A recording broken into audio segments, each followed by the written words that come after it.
Welcome back to the next lesson, and in this one we will cover a new trading tool which is called Fibonacci or Fibonacci retracement tool. And in our trading we use the Fibonacci tool to find trends that are likely to reverse.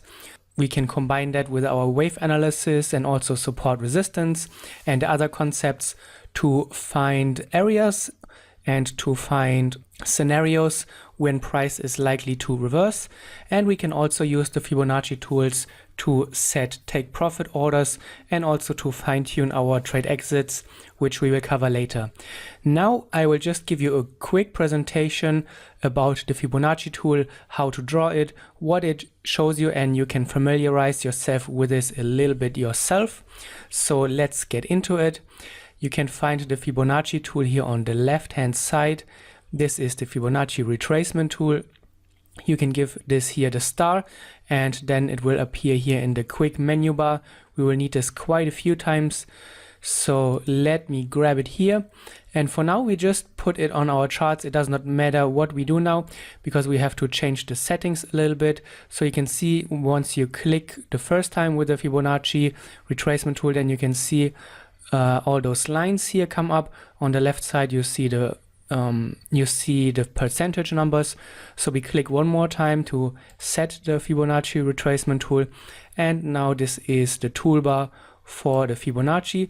We click here now on settings, then we see this pop up, and first we have to use reverse because this then gives us the correct Fibonacci extensions. You can also use extend lines, so then they stretch out over your whole screen. And we have to turn on a few levels here.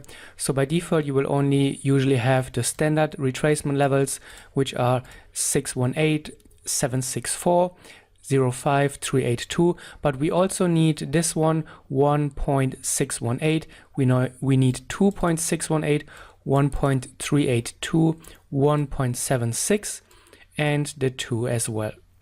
After you have done that, you can change the color if you like, and then you just click OK here. And now you can see that, let me move this a little bit down.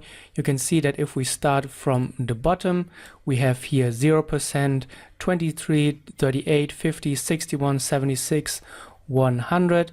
And when we move up, you can see now those extensions that we just turned on, 138, 161, 176, and 200.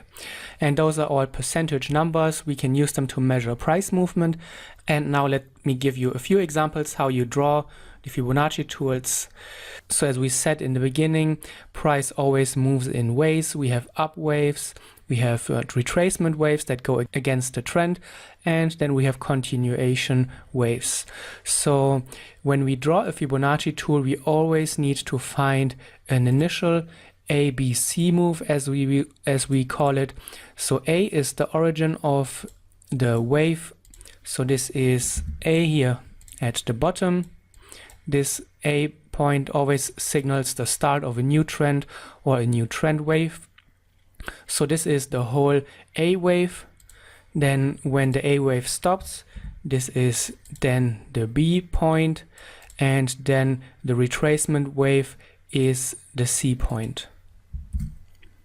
So if we want to draw a Fibonacci, we always need this sequence A, B, C, and then we just connect the points using the Fibonacci tool. So we grab the Fibonacci tool here or from our quick access bar.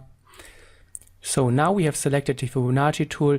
We go to the A point, we click one time here, then we go with our mouse to the B point and we click again here, and now you can see that we have created A to B, and this move is always 100%. Now we can see the C retracement move. It stops right at the 50 level, and you can often see that those retracement waves, they stop at 61, 50, 38. It is not as often that you have a retracement that goes all the way to 23.6, because then it is a very deep retracement and then you usually don't have a good follow through. But what we are going to do now in the first way that we look at Fibonacci's is that it helps us identify overextended trends. And when I say overextended, it means that we find a trend and a trend movement that has been going on for quite some time, and the longer a price moves, the higher the likelihood of a reversal is. But as I said so many times already, we never just go opposite the ongoing trend. We always wait for very clear and precise signs that the trend is reversing. So with the help of the Fibonaccis, we just can find out likely turning points. They are similar to what we did with support and resistance, or supply and demand. And Fibonacci's can be another way of identifying key support areas. So once we have this ABC and we have drawn our Fibonacci's, then there are three very important Fibonacci extension levels. And you can see the first one is the 138.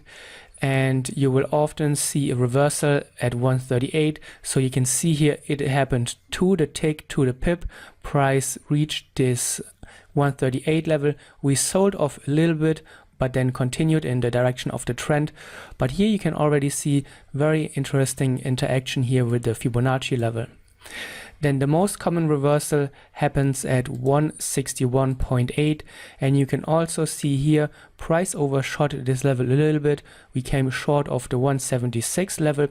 You won't see that price hits the 176 as often, but we still have it on our Fibonacci tool because it does happen from time to time. If you see the price reaches the 200% Fibonacci tool, then you will often get a very strong retracement or reversal, because you can see then this C to D move, as we call it. So in our case, this would be the D point here. The D point marks then the final wave of the trend.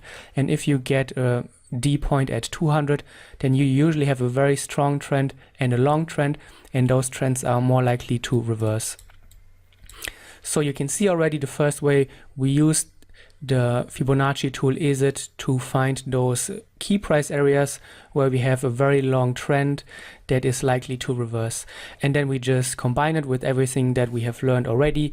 We can draw a trend line here probably to find out when this trend line is going to break, and we look for those break points. So you can see here we have some type of trend line, 1, 2, 3, 4 touches. Then this here is a pattern that we will explore in the second module. This is our trap pattern, and you can see this would give us an additional confluence factor and an additional signal that would have helped us to get into this trade here.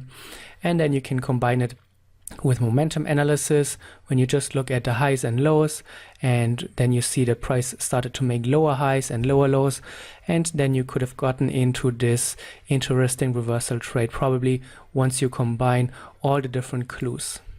One thing that is very important about the Fibonacci is that there is no right or wrong way to draw them. And because the Fibonaccis are percentage based, you can draw Fibonaccis in many different ways. And even if you draw a Fibonacci retracement or a sequence differently on your charts, you can often see that those still line up because they are percentage based. Let us draw another Fibonacci tool and see how we can apply it. And you always look for those zigzag moves, A, B, and then you look for the C point. So this looks like a very good opportunity to draw a Fibonacci tool. So you can either use the original point here or this point here. Both will be correct, and I always like to go for the lowest point before a trend wave is completed. And so you can see this is our A point, this is the B, and the C here is the 38 point, and then we have the final wave into 138 again. And here you can also see that we have the confluence of a head and shoulders, left shoulder, head, right shoulder. We also pretty much moved into this supply area here. You can see a strong sell-off after a short consolidation. So if we draw our box tool, then you could have seen that this is the low of a supply zone, and that's how we can make sense of this reversal. And you can probably also see some type of trend line. So we have 1, 2, 3 touches, and then even here a trend line retest which we will cover in module 3, which is our third trading pattern that we trade. And so you have multiple ways of understanding here that first, this is an overextended trend where we have seen that price has reached a Fibonacci extension level. We have seen the head and shoulders pattern, which signaled that price is shifting from making higher highs to making lower highs.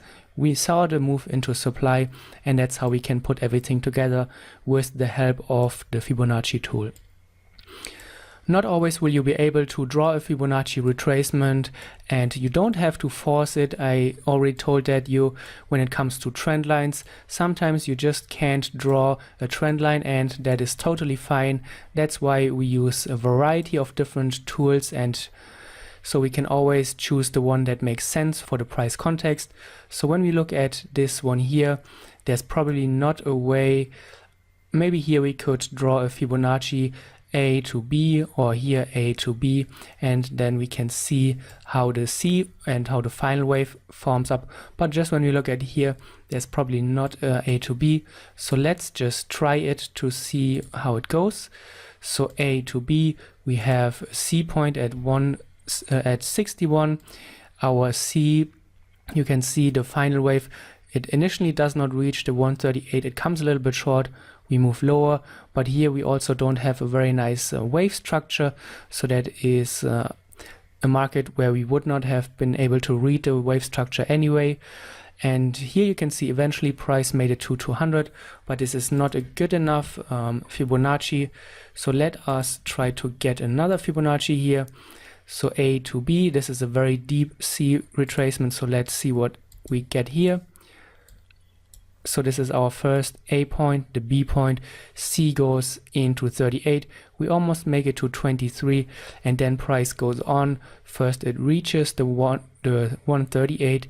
Here we had a small sell-off, but you can see a nice confluence here with this triple top, which is a good formation.